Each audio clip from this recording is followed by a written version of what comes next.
जंग के बीच एक ऐसी खबर आई है जिसकी चर्चा अरब के 22 मुल्कों में हो रही है। दरअसल हमास के सर्वोच्च नेता इस्माइल हानिया और तुर्की के राष्ट्रपति मिलकर इजराइल के खिलाफ साजिश रच रहे हैं। इजराइल को लगातार धमकी मिल रही है। तुर्की के अंदर तूफानी हलचल देखी जा रही है। एर्दोआन ने खुद इस्माइल हानिया से बात की, जिसको लेकर इजराइल अब अलर्ट हो गया है।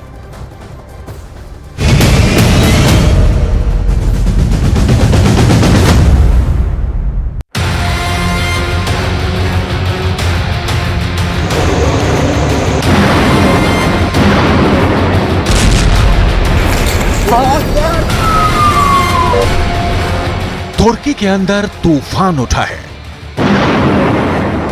तुर्की इजराइल से जंग लड़ने को बेचैन हो रहा है।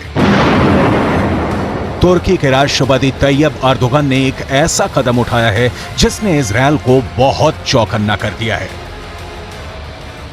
पहले देखिए ये तस्वीर। तुर्की के राष्ट्रपति तैयब अर्दोगन ने हमास के चीफ इस्माइल हानिया से मुलाकात की थी। इस्माइल हानिया और अर्दोगन के मजबूत रिश्ते रहे हैं, लेकिन इजराइल के लिए चिंता की बात यह है कि तुर्की के राष्ट्रपति तैयब अर्दोगन ने हमास के चीफ यानी सर्वोच्च नेता इस्माइल हानिया से फोन पर बात की है। नोट करने वाली बात यह है कि हमास के आतंकियों ने 7 अक्टूबर को जिस तरह इजराइल के अंदर कत्लेआम मचाया,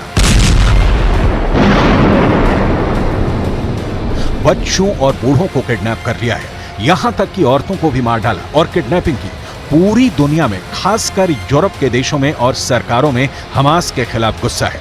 लेकिन फिर भी तुर्की के राष्ट्रपति अर्दोगन ने हमास के सर्वोच्च नेता इस्माइल हानिया से बात की है। अब सवाल यही है कि आखिर क्या बात हुई है, और इजराइल को बेचैनी इसी बात की है कि क्या इस्माइल हानिया के साथ मिलकर तुर्की गाजा के अंदर कोई गेम प्लान तैयार कर रहा है। क्योंकि तुर्की जो कभी इजराइल के साथ अपने रिश्तों को बेहतर करने में लगा था, अब 7 अक्टूबर के बाद से और खासकर गाजा पर इजराइल के अटैक के बाद से बहुत ज्यादा नाराज है। दोनों देशों की सरकारों के बीच तनाव उस वक्त और ज्यादा बढ़ गया जब अर्दोगन की तरफ से व्यंग कसते हुए यह कहा गया कि इजराइल गाजा में बम्बार्डिंग रोके और एक स्टेट यानी सरकार की तरह व्यवहार करे।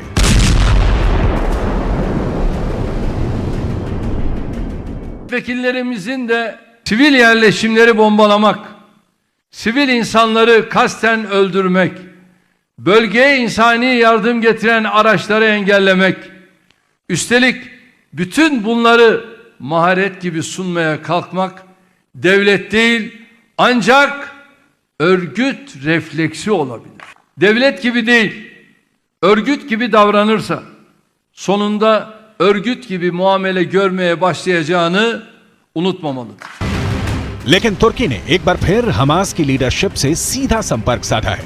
वैसे सोशल मीडिया पर तो तुर्की के राष्ट्रपति की तरफ से इस बातचीत का सिर्फ यही ब्यौरा दिया है कि गाजा के हालातों पर चर्चा की गई है, लेकिन इजराइल पूरे मामले में बेहद चौकन्ना है। अर्दोगन के कार्यालय की तरफ से एक ट्वीट में कहा गया है कि राष्ट्रपति अर्दोगन ने कहा है कि तुर्की ये सुनिश्चित करने के लिए काम कर रहा है कि मानवीय सहायता गाजा तक पहुंचे, घायलों का तुर्की में आवश्यक होने पर इलाज किया जाए और क्षेत्र में जल्द से जल्द युद्ध विराम किया जाए।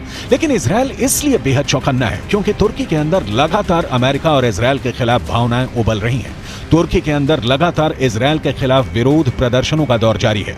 तुर्की की हगिया सोफिया मस्जिद के बाहर भारी विरोध प्रदर्शन हुआ है। तुर्की के राष्ट्रपति तैयब अर्दोगन के बेटे बिलाल अर्दोगन खुद इस प्रदर्शन का नेतृत्व कर रहे थे और उनके साथ तुर्की के कई बड़े नेता भी थे। Sapımız belli olsun. Hiç olmazsa hissiyatımızı haykıralım. Gayet vakur bir şekilde burada bütün katılan kardeşlerimizle beraber İsrail'in zulmüne karşı Filistinli mazlumların yerinde olmasını. क्या तुर्की के पास इतनी ताकत है कि वो इजराइल के खिलाफ ऐलान जंग कर सकता है? आखिर तुर्की के फिलिस्तीन और इजराइल के संघर्ष में क्या राष्ट्रीय हित हैं? प्रथम विश्व युद्ध में इजराइल का क्षेत्र ब्रिटेन के कब्जे में चला गया था, लेकिन प्रथम विश्व युद्ध के पहले इजराइल का पूरा क्षेत्र यानी उस वक्त का फिलिस्तीन तुर्की के ऑटोमन एम्पायर के कब्जे में था।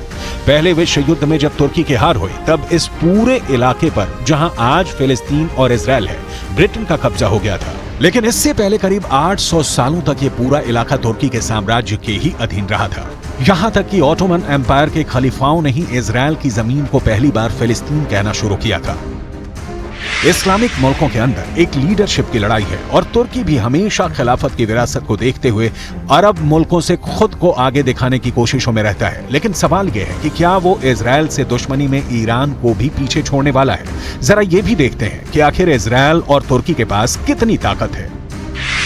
तुर्की का क्षेत्रफल 7,83,562 वर्ग किलोमीटर है, जबकि इजराइल का क्षेत्रफल 20,770 वर्ग किलोमीटर है। तुर्की के पास एक्टिव आर्मी 4,25,000 है, जबकि इजराइल की एक्टिव आर्मी 1,70,000 है। तुर्की के पास 2,000 टैंक हैं, जबकि इजराइल के पास 700 टैंक हैं। तुर्की की एयरफोर्स में 34,600 सैनिक हैं, इजराइल की एयरफोर्स में 34,000 सैनिक हैं। तुर्की की एयरफोर्स में 1,000 एयरक्राफ्ट हैं, इजराइल की एयरफोर्स में 684 एयरक्राफ्ट हैं।